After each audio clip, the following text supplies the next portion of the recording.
Hello दोस्तों, कैसे हैं आप सब। आज मैं फिर हाजिर हूँ एक नई कहानी के साथ जो दीपावली पर है। और दीपावली हम क्यों मनाते हैं? दीपावली एक जीत का उत्सव है, खुशी का, रोशनी का, अंधकार से प्रकाश का। किरण दीपावली की छुट्टियों में छात्रावास से घर लौटी। अब घर का हाल बेहाल था। सब तरफ सामान बिखरा था। घर में सफाई तथा रंग रोगन का महाअभियान चल रहा था। एक बार तो उसे यह भी समझ नहीं आया कि वह अपना सामान कहाँ रखे। दीपावली पर घर की सफाई वाली बात किरण के लिए नई नहीं थी। किरण कई वर्षों से शहर में रहकर पढ़ाई कर रही थी। पढ़ाई की हानि न हो इस कारण किरण दिवाली के दिन ही घर पहुंचती थी। उसे घर सजा धजा मिलता, खाने को कई पकवान भी बने होते थे। इस बार वह दीपावली से कुछ दिन पूर्व घर पहुंच गई थी। आ गई किरण, दादी ने कहा और अपने काम में जुट गई। दादी का ऐसा रूखा व्यवहार देखकर किरण का मन कुछ उखड़ गया। वह एक कुर्सी पर चुपचाप बैठ गई। तभी दादाजी भी आ गए। उनके हाथ में सामान के थैले थे। उन्होंने किरण को देखा तो खुश होकर बोले, किरण तो यहाँ बैठी है। मैं इसे बस पर देख कर आया हूँ। लगता है यह पहले वाले बस स्टैंड पर उतरकर जल्दी से घर आ गई। दादाजी की बात सुनकर किरण उठकर उनके पास गई, पैर छूकर आशीर्वाद लिया। तभी दादी किरण के लिए चाय पराठा ले आई। किरण को चाय के साथ दादी के हाथ का मसाला पराठा बहुत पसंद था। दादाजी की बातों ने किरण की मनःस्थिति को ठीक कर दिया था। पराठे की खुशबू ने किरण को पुलकित कर दिया था। वाह, मज़ा आ गया, कहते हुए किरण ने एक हाथ में पराठे की रोल तथा दूसरे हाथ में चाय का मग पकड़ लिया। किरण इधर उधर घूमती हुई नाश्ता करने लगी। चलो, मेरा भार हल्का हुआ, मेरा कुछ काम किरण संभाल लेगी। किरण की दादी ने कहा, तुम्हारी नहीं, भार तो मेरा कम हुआ। किरण मेरा काम कर देगी, करेगी। बार बार बाजार जाना मुझे अच्छा नहीं लगता।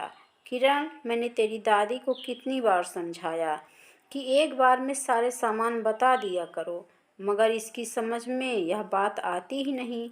किरण के दादा ने कहा, क्यों चिंता करते हैं, मैं आप दोनों का ही काम कर दूंगी। इस बार मैं परीक्षा देकर आई हूँ। फिलहाल मुझे कोई पढ़ाई नहीं करनी है। आप बताओ मुझे क्या काम करना है? किरण बोली। नाश्ता समाप्त कर किरण घर के काम में जुट गई। दिन भर दादा दादी के साथ मिलकर काम करवाती। शाम को माँ पिताजी के कार्यालय से लौटकर आने पर उनके साथ भी घर, बाजार आदि के काम में मदद करती रही। एक दिन किरण पुताई के लिए एक कमरा खाली कर रही थी। किरण ने देखा कि कमरे की एक दीवार कुछ गीली सी है। किरण ने अनुमान लगाया कि कहीं से पानी रिसकर दीवार को भिगो रहा है। किरण ने पानी रिसने के स्थान का पता लगाने का प्रयास किया। किरण ने देखा कि छत की टंकी तक जाने वाली पाइपलाइन जंग लगने के कारण से लीक करने लगी है। किरण ने दादाजी को यह बात बताई। पिताजी को फ़ोन कर नल ठीक करने वाले को बुलवा लिया। पिताजी की बताई दुकान से आवश्यक सामान भी ले आई थी। कुछ समय में पाइपलाइन ठीक हो गई। सब लोग पूरी ताकत से काम में लगे थे। दिवाली के पहले सभी काम पूरे जो करने थे। धनतेरस की शेष रही खरीदारी भी कर ली गई। रूप चौदस पर सभी ने ठीक से नहा धोकर नए कपड़े पहने तथा दीपावली के पकवान बनाने शुरू कर दिए। किरण सभी कार्यों में सहयोग कर रही थी। किरण के मन में एक विचार घूमड़ रहा था कि कहीं वह भी अंधविश्वास के जाल में तो नहीं उलझती जा रही है। लक्ष्मी पूजा के बाद तो उसके मन की बात होठों पर आ गई थी। क्या लक्ष्मी पूजने से धन आता है पिताजी? उसने पिताजी से प्रश्न किया। किरण को अपने पिताजी के वैज्ञानिक दृष्टिकोण पर पूरा विश्वास था। क्या दीपावली पर हमने केवल लक्ष्मी ही पूजी है? पिताजी ने किरण से प्रति प्रश्न किया। नहीं, बहुत सारे काम किए हैं। घर की पूरी सफाई की, टूट फूट की मरम्मत कराई, घर का सभी सामान सलीके से जमाया।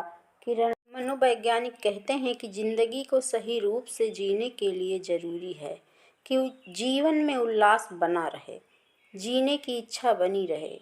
दिवाली यही कार्य करती है।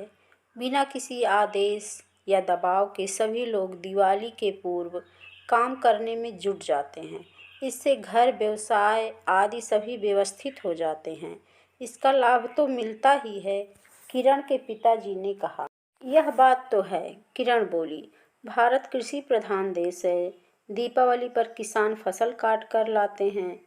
फसल रूपी लक्ष्मी को घर लाने के लिए किसानों को खेत में निरंतर जंग लड़नी होती है। जीत का जश्न मनाना जरूरी है कि नहीं? पास बैठे किरण के दादाजी ने कहा। ऐसी जीत जिसका लाभ पूरे समाज को मिलता है। जय हो दीपावली की।